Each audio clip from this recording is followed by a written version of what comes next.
Welcome to Future Squared, the podcast all about corporate innovation and entrepreneurship. My name is Steve Glaveski, and each week I'll bring you authors, corporate innovation managers, entrepreneurs, and above all else, thought leaders on the topics of innovation, entrepreneurship, and self-improvement. Future Squared brings you a double dose of innovation inspiration every week to help you successfully navigate your innovation journey.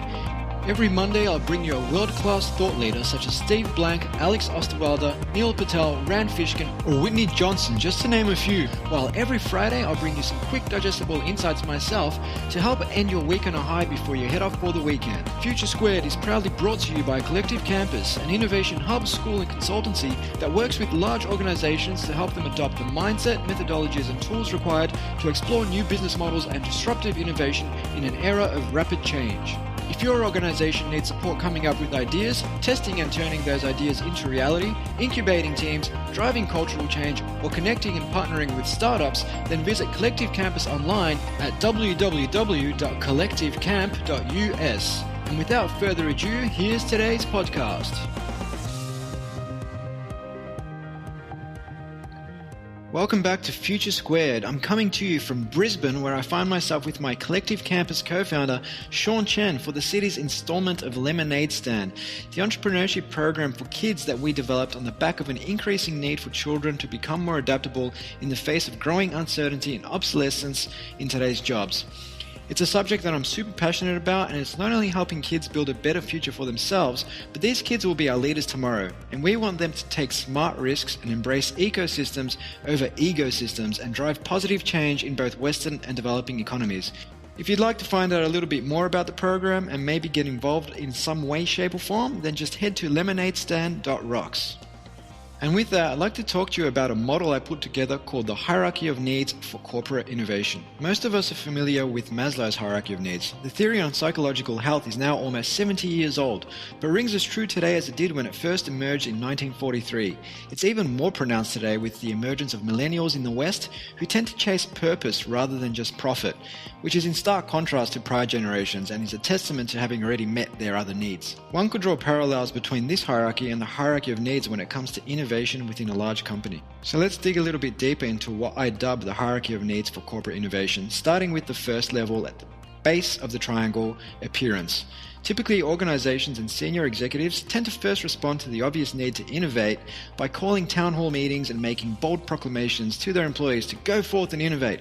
Unfortunately, little is done to build an environment where people can actually do this. Senior executives visiting Silicon Valley on purported reconnaissance missions, but coming back without any actionable learnings, seems to be the repeat offender here. The second step is awareness, and this is all about improving executive and employee awareness by planting seeds for a mindset and cultural shift across the organization, helping people understand why the organization needs to innovate and what innovation actually is. Examples of this might include idea contests and hackathons that tend to focus more on engaging employees and showing them a different approach to business and product development, as opposed to tangible revenue-generating outcomes. The third step in the triangle is capability. This is when organizations actually invest in building a capability to deliver tangible revenue-generating outcomes. Examples of this might include training employees in innovation theory and methodologies such as design thinking and the lean startup. For example, GE has trained over 5,000 middle managers in the lean startup. Other things you might do here is trying to align your processes, systems, values, and resources to behaviors that support innovation. For example, the ability to take small risks or smart risks and move quickly. The fourth level in the triangle, or the hierarchy of needs for corporate innovation, is essentially defend. This is where the organization focuses on defending its existing turf through a mix of incremental Horizon 1 innovation and adjacent Horizon 2 innovation. This is all about stretching the existing S-curve as far as it'll go. Examples of this might include improving the performance of existing products and services, or say Netflix protecting its turf by creating its own TV shows and feature films. Maybe even Uber Eats applying its technology to the delivery of food.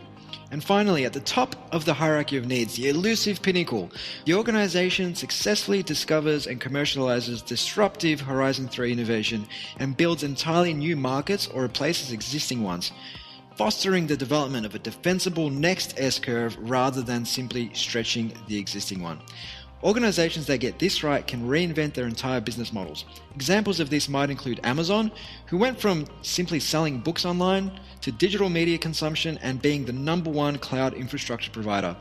Apple developing and commercializing the iPad or the tablet market essentially created an entirely new market. So each stage in the corporate innovation hierarchy of needs serves a purpose of some sort.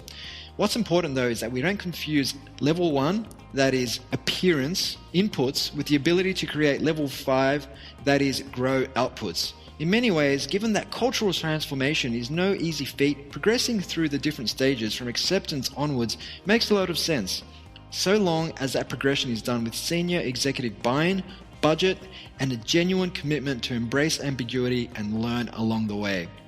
So where's your organization in the hierarchy?